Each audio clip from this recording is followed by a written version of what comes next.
Okay, we'll let the next case, the Sutton case, get set up, and when y'all are ready. All right, case number 20-50597, United States versus Sutton. May it please the court, Mr. Durbin. Let's suppose I'm a passenger in a car, in a taxi cab, and I have methamphetamine in my pocket. And we drive along for a couple minutes, and the cab pulls over the curb and picks up another passenger. Passenger gets in, got a backpack.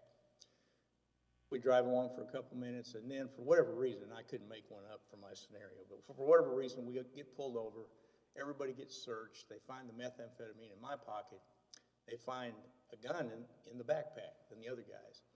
Under just that set of facts, am I responsible for that person's gun?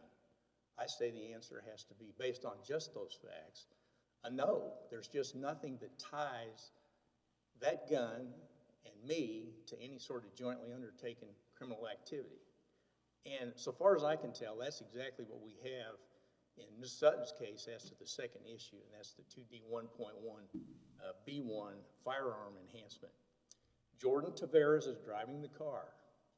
Mrs. Sutton is sitting in the front seat. Miss Sutton. Okay, if we were to take judicial notice of the Davidson criminal case, it appears to me he was only convicted of the felon in possession. I don't see, I mean, on this occasion, obviously he had prior convictions, but on this occasion, was he convicted of any drug-related?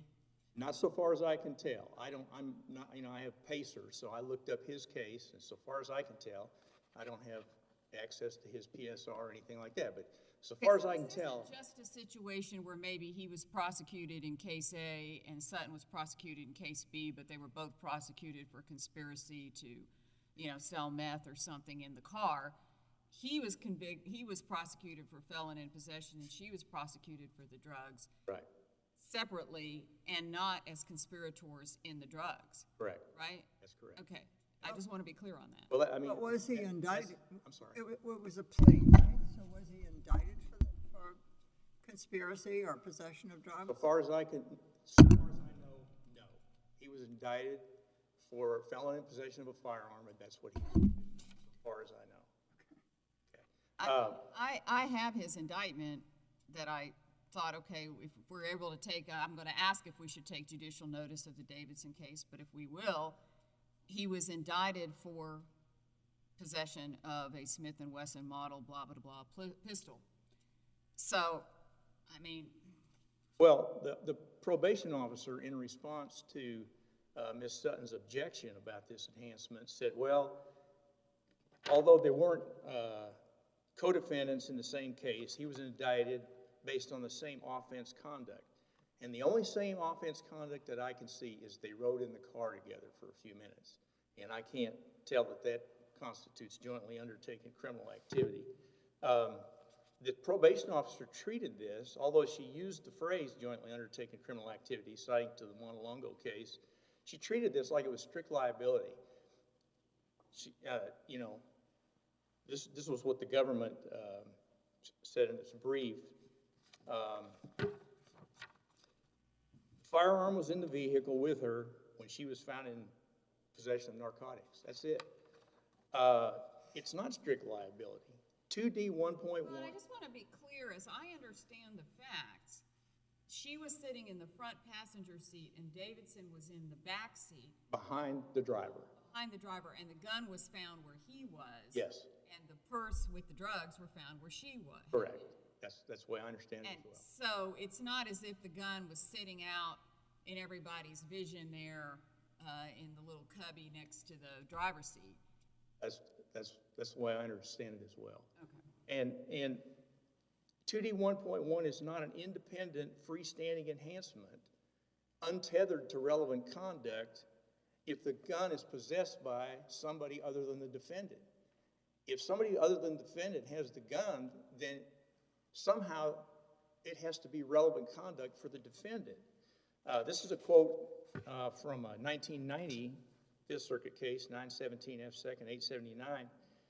The language of Section 2D 1.1 indicates that the court must look at conduct relating to the offense of conviction to determine whether a sentence enhancement, Well, I mean, if she had had the gun in her purse, that would, that would have been enough Yep. without her showing something more like I- I was on my way to a hunting trip with guns. I agree. Huh. I agree. So obviously the difference here is just the fact that the possession is the jointly possessing rather than her, it being in her little part of the car. That's one difference. It's not the only one, I argue.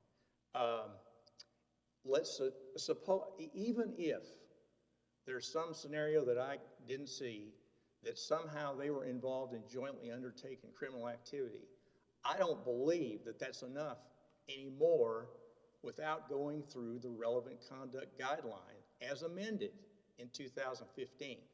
And I attempted to spend a considerable amount of time going over this in my brief. The Fifth Circuit standard treatment of 2D 1.1 B1 through the years has been this. Drugs are tools of the trade in a drug organization. Therefore, they're always foreseeable if you're part of that organization. So once the government proves that somebody had a gun, all of a sudden the burden shifts to the defendant to say, or prove, okay, I have to prove now that it's clearly improbable that this gun was associated with a criminal conduct. That's been the standard analysis so far as I can tell.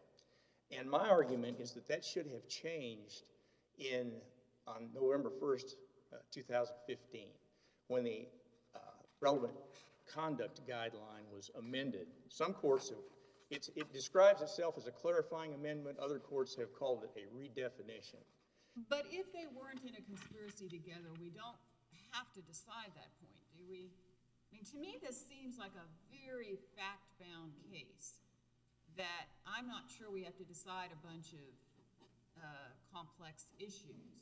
Because Well, we just have to decide, was there anything here that showed that they were in a conspiracy together? Then if they were, on selling drugs, then we'd have to get to your point, does that change things? Do we have to show, does the government have to show more, blah, blah, blah. But if there wasn't any of that, if she's just in the taxi cab, essentially, with some unknown guy, then I don't know that we get there, right? Well, I hope that's how you handle this. Out of an abundance of caution. Well, have no fear, I'm gonna ask them questions. And so, I mean, I'm looking at both sides of it. Now, obviously, they're gonna say that the PFS did show that they were in the drugs together. Okay. Well, But tell me how it didn't. How did it not show that? I mean, putting aside the issue of what, because you don't have to indict all the co-conspirators. So No. he could be in the conspiracy and not be indicted. So how do we know he wasn't in the conspiracy? Well, I don't know that we do know that. I just think that's the government's burden of proof. They have to prove that. It's not her job to prove she wasn't in the conspiracy. It's the government's job to prove she was with this guy, if she was, and I don't see any evidence of that.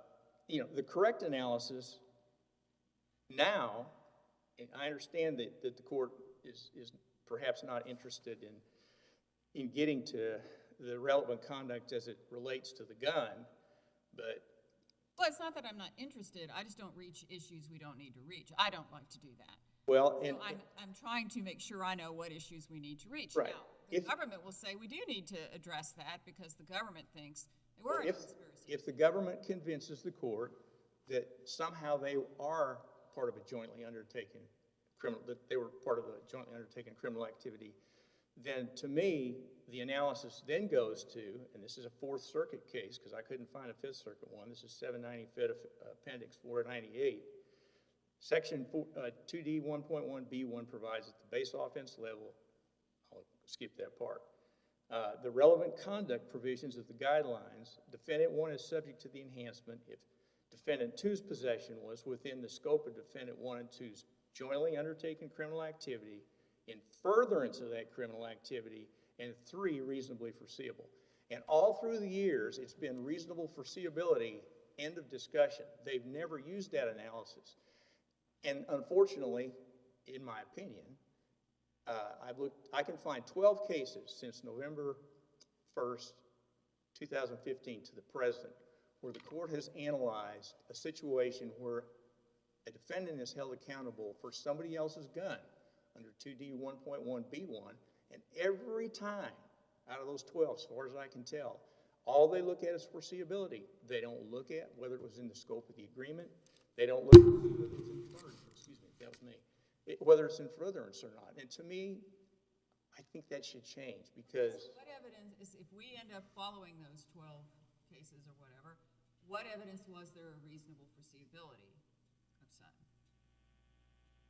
To me, if there's no, again, I'm back to I see no connection between the two people. So I can't see how there's any reasonable foreseeability. I'm not saying that these two people didn't know each other. I'm not saying that maybe they weren't involved in a jointly undertaken criminal activity. There's just nothing in the record that shows. Well, the two in the front seat, the two women, picked up Mr. Davidson at a house that was known for being a source of selling drugs, correct? Yes, I believe that's right. And if that It's gets, not a taxi cab. no, it's not. No, it's not. And that was probably misleading on my part. I mean, you're right.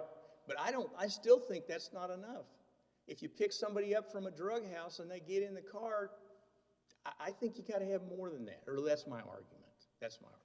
Well, we do have more than that. I mean, she had drugs, and I think there was paraphernalia in the car, right? No, it was in her purse. In her purse. Well, I'm not arguing that she's not, that there's no evidence of her possessing with intent to distribute. I'm not arguing that at all. Well, we have a guy they picked up who's riding around with a gun in his backpack as well, coming from a known source of drugs, known drug house. Okay. Well, if that's enough, then you're right. That's it. But let me ask you this, counsel, and I'll fully disclaim this is curiosity on my part, and I'm waiting for you to tell me it's irrelevant, but she was charged as a co-conspirator with Mr. Myers, Correct. her roommate, and when they went to Myers' house and her house, they found drugs, they found a gun, they found a lot of other things. Why is the gun that Mr. Myers had not a basis for the enhancement? I'm curious about that. Well, I didn't want to bring that up. That's why I asked. Because if you're right. I mean, you look at that and you go, well, there's more evidence for that one than there is the one that the guy had in his backpack, okay? My first issue in the brief, which I haven't addressed hardly at all here today because I did the best I could in the brief, is that the judge and the probation officer made no attempt to determine how much of that was within her scope of the agreement. I mean, she wasn't there when they raided the house. She had been in jail for a day. We don't know how long she lived there. We don't know where anything was in terms of where it was found in relation to where she lived in the house. It was not her house. And to me, that needs to be remanded for that reason alone. I asked this in my head, I had the same question you did. Why can't she be held accountable for that one? Because she lived in the house and she was a co-conspirator with him. I don't have an answer for that. That's not, all I can say is that's not what the pre-sentence report relied on to give her the enhancement. They obviously thought there was a problem with it, or because they would have asserted that if they thought that helped. Well, maybe so. Maybe so. Just a couple words. I'm running out of time here on my third issue on the court's refusal to grant a downward variance. Obviously, I'm not an unbiased party here, but Ms. Sutton appears to me to be the poster child for a variance. She was 23 years old at the time she was sentenced. Depending on which part of the pre-sentence report you read, she either had 1 criminal history point or 0. Her raw release date is sometime in 2034, at which time she will be 37 years old. She is a meth addict. She tried to debrief. She tells me in a letter, just telling you what she tells me, I don't know if it's true. She said, the gun I got, the 2 points for is keeping me from doing RDAP and the First Step Act. RDAP is the drug, inmate drug program, and the First Step Act. And I just, that's a jury argument, I guess, but it just seems like the court should have. I thought her counsel did a really good job laying all that out in a memorandum, and the court just didn't respond to any of it. If there are no any further questions, I'll yield back my 28 seconds. All right. Thank you very much. You've saved time for rebuttal. Mr. Durbin? Good morning, Richard Durbin for the United States. To go to your first questions, Judge Haynes, on Davidson, he was charged in a drug case with a woman named Jennifer Johnson. There were 2 cases that went up on appeal. He pled guilty to 2 distributions of methamphetamine with her that were about... Was that in that car? It was not, so far as I know, it wasn't related to the car, but it was 6 days. That's my question. It was 6 days and 9 days before.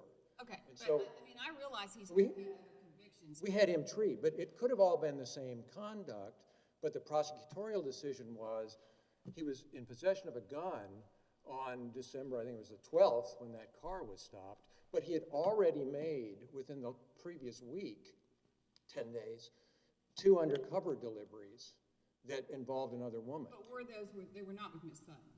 They were, so far as I know, they weren't with Miss Sutton. Okay, and this but, other woman, was she in the conspiracy with Sutton?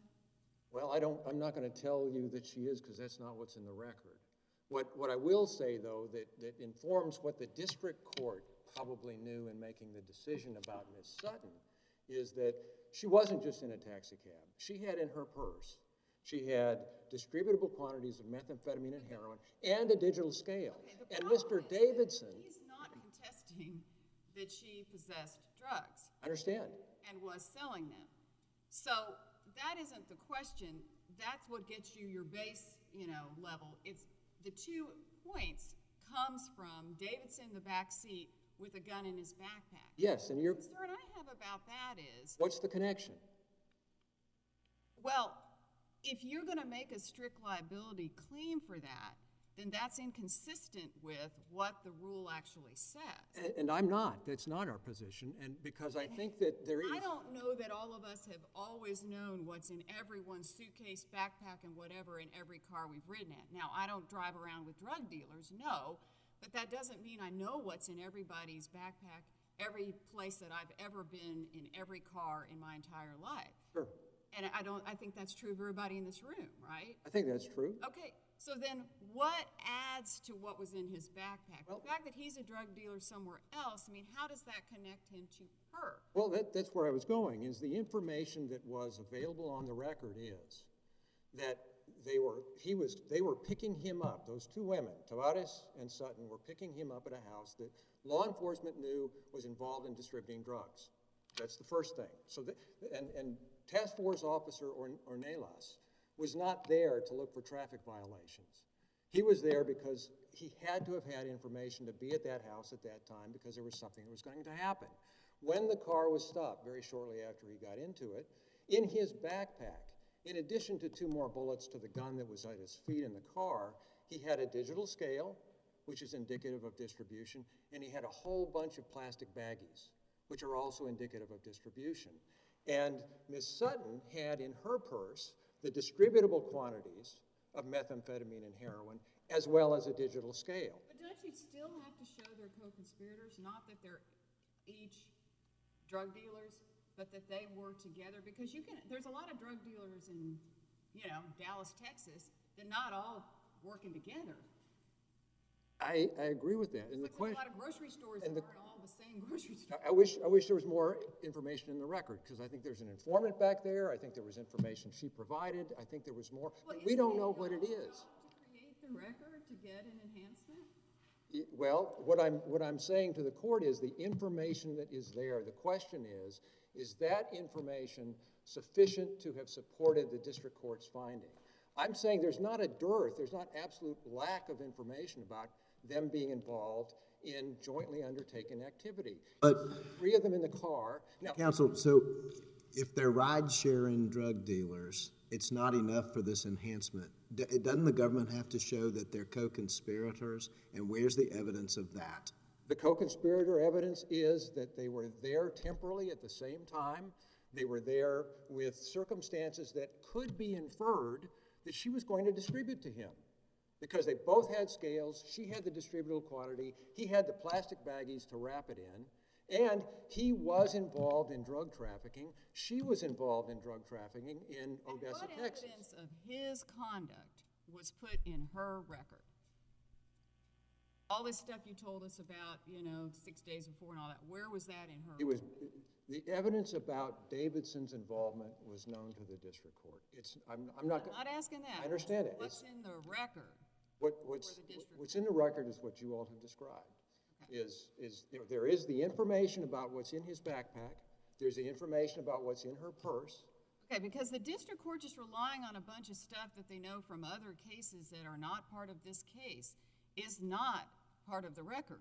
I realize district courts have experience and all, that's great, but the lawyer representing Sutton needs to be aware of what the evidence is against Sutton and not have to sit in the courthouse where the judge is presiding for the last year trying to hear about all the other cases, right? I agree, Judge. Okay. And these were cases that were going on at the same time. There were decisions about how to charge it.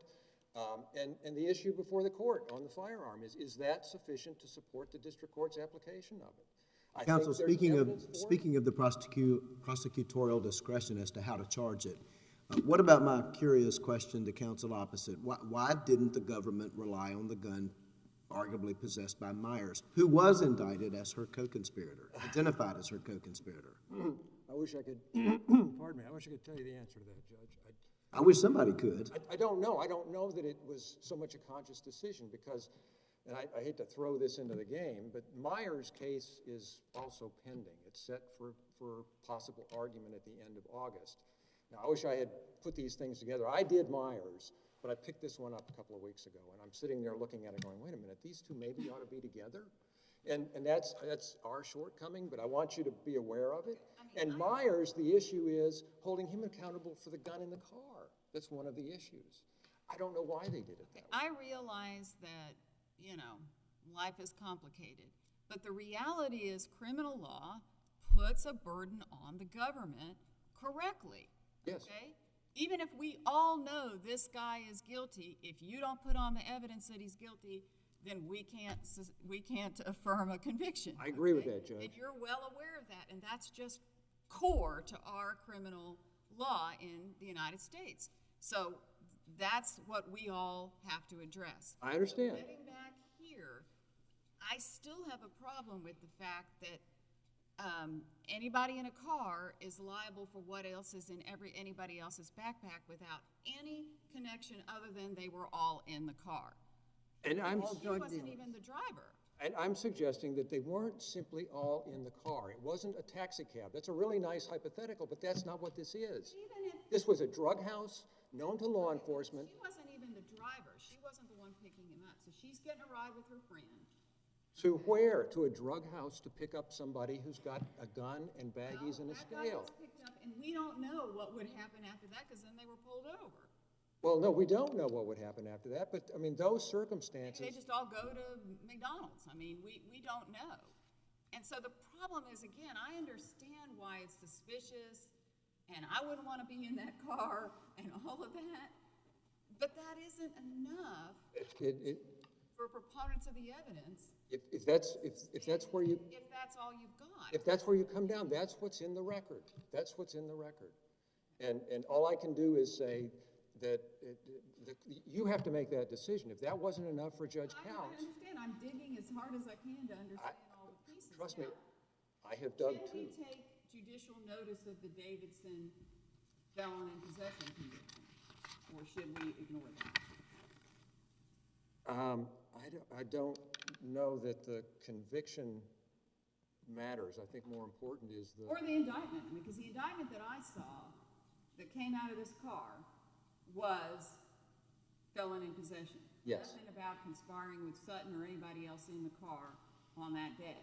Now, if I can't take judicial notice, I'll throw it out of my head. That's why I'm asking it. Well, but there's not a question that he was in possession of the firearm. Conviction or no conviction, he was in the car with a firearm. But the question is co-conspirator. And as I said, if he had been charged with conspiring with Sutton in case 1, and Sutton was charged with conspiring with him in case 2, we would wonder why they weren't together, but okay. Then you'd say, well, you know, at least there's a little bit more there. But there's none of that. Even what you said, his other prosecutions were not that day in the car. They were No, it was 6 days before, 9 days before, other parts of his life. within a week, yes. So even if we took judicial notice of the entire courthouse in question, I still don't see the connection between the two of them, other than that they're both criminals. Well, the connection is that there was a law enforcement officer that was there at the house at that time because I think we can infer he was expecting some criminal activity to occur related to drug trafficking because he's a drug task force officer. He's not a traffic enforcement officer. He wasn't there looking for a traffic violation. So he had reason to believe something was going on there. We have Miss Sutton, who has the drugs in her purse and a scale, and then we have Mr. Davidson, who comes out, gets in the backseat of the car, and he's got his digital scale, and he's got his plastic baggies. Now, from that, I think you can infer that those people were involved in some drug trafficking. What exactly it was going to be and where it was going to be, where it was going to go, I don't know the answer to that. That's where the record ends. That's Okay, where the well, evidence ends. from that point, say there's a conspiracy. There's enough evidence to call them co-conspirators. All right, so what happens next? Doesn't the government have to prove that Ms. Sutton, that it was foreseeable to Ms. Sutton that there would be a gun? Yes, we have to establish foreseeability, and I think that the gun in the RV where she's staying with Mr. Myers that has 3 magazines that are loaded, and there's a Glock there, and there's all the drugs there, and there's all the money there that she's been held accountable for, I think that shows it's reasonably foreseeable to her. Maybe for that gun, counsel. Davidson's gun. I'm sorry? Davidson's gun we're talking about in the car. No, I understand, but I think it's reasonably foreseeable that guns are going to be involved, because as this court has said, guns are tools in the trade. It's no shock that there's a gun that ended up in that car. And she had reason being in that trade to know, or at least it be foreseeable to her, that there would be a firearm that could be involved in the drug transaction. I think that's what reasonable foreseeability is. I don't think that's changed. I don't think we now have to show, well, she knew that he was going to come into the car with a gun. It's reasonably foreseeable that somebody involved in drug trafficking in Odessa, Texas, will have a gun or there will be one in proximity. She knows that from her own experience with the person she's living with in the RV that she's staying in that has a kilo plus of methamphetamine, a pound of heroin, $21,000 in currency, Well, 3 loaded magazines. obviously, the driver didn't know he had a gun. He's the one who asked the policeman to get her jacket out of the back seat where the gun was, plainly visible. So she didn't presume there was a gun. The driver? Yeah. I can't speak to the driver, but that doesn't establish. I mean, It's we a don't have to weird show. fact. We don't have to show that she knew it was there. We have to show that it was reasonably foreseeable that it was going to be there. And Davidson was going to have it. Not Yes. that somebody somewhere might have a gun sometime. that somebody involved in the transaction was going to have a gun. Yes, that there would be a gun involved. I mean, that's Monty Longo. I mean, Monty Longo, I think that was, you were on that panel, Judge Haynes, and Monty Longo, the gun was up in a safe in the bedroom where the defendant went to pick up drugs in a car that was parked outside from the co-defendant. And that was reasonably foreseeable enough. Not only that, it was also temporally close enough, because I think that was the question in Monty Longo, was there sufficient spatial temporal relationship between the distribution of the drugs to Luna, or from Luna to Monte Longo, and Luna's possession of the gun up in a safe in his bedroom. And here we have the temporal, it's on the floor of the back seat of the guy who just got in the car. The first thing he must have done is take the gun out. They didn't drive very far. I think they made 2 turns before the officer stopped them for failing to make a signal.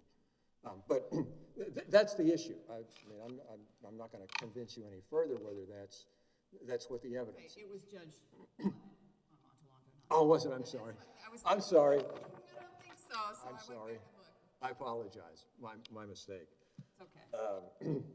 I'm happy that you think I'm as good as Judge Clement. I think you're both the greatest, and I'm pleased. I'm really pleased to be here. The issue concerning the downward variance that Mr. Kuchera talked about, I'm not unsympathetic to the circumstances of Ms. Sutton, but the variance probably would not have helped her as long as the gun was still going to be applied to her. Variance might have gotten her a shorter period of time, but if the gun is the debilitating factor in her ability to participate in those. Well, I mean, she's not going to be able to do all these other things in prison. She wants to get out sooner. Right. Downward variance demands are a little bit hard on appellate courts. And I understand it. highly discretionary matter for trial courts. It is, and I think this one's difficult. There's something that went on that's off the record. I don't know why Ms. Sutton's did not want on the record her discussion with the court. I suspect it was about her cooperation, and she didn't want that on the record for some reason. And I mean, I think the court adequately considered those factors and those circumstances, and that's where the court came down. Do you have any questions?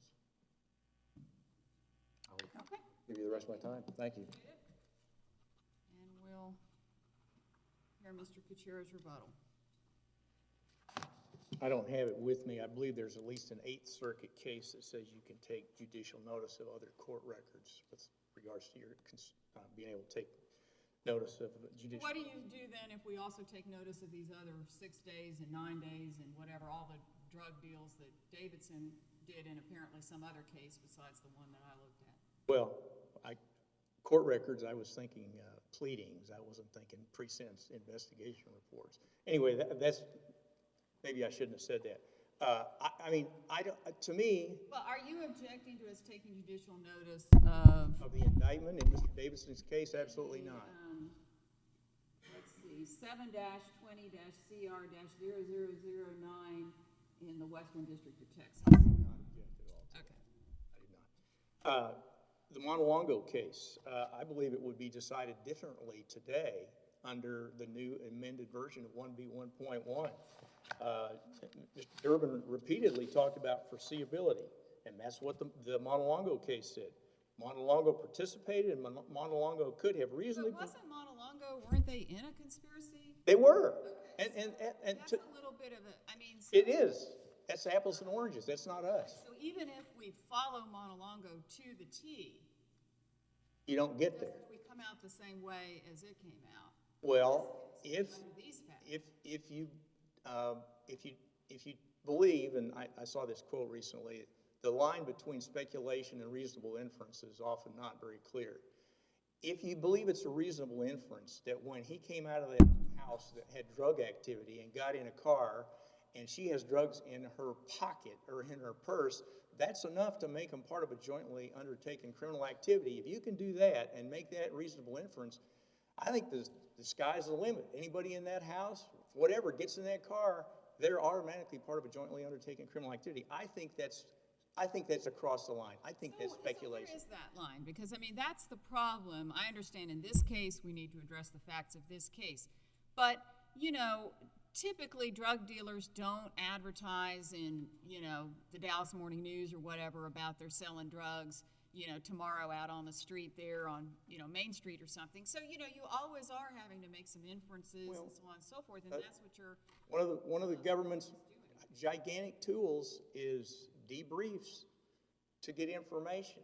And, you know, we all see cases every day where somebody that, some co-defendant or co-conspirator somewhere said something, and that's enough to hook them up. But I don't see anything here like that. Nothing that ties them together. And what is the danger of setting a line where being in a car together makes you liable for everything in that car? If you knew the people in the car, so it wasn't a taxi cab, but you Well, that'd be strict at least liability. had met the people in the car. Well, that's guilt by association, it sounds to me. I mean, I think that would be wrong for that reason. And again with the gun, the question is not foreseeability anymore. It's the third question. The first question is, was him having that gun, even if you can assume the fact that him coming out of that house ties them together, was him having that gun within the scope of her agreement? There's nothing to do. There's nothing to establish that. And that's the very first criteria now under the amended 1B1.3 guidelines. That's all I have. Okay, thank you. We appreciate your service as appointed counsel, and of course, Mr. Durbin, we also appreciate you being here as well. So with that, we will take this case under submission, and you all are excused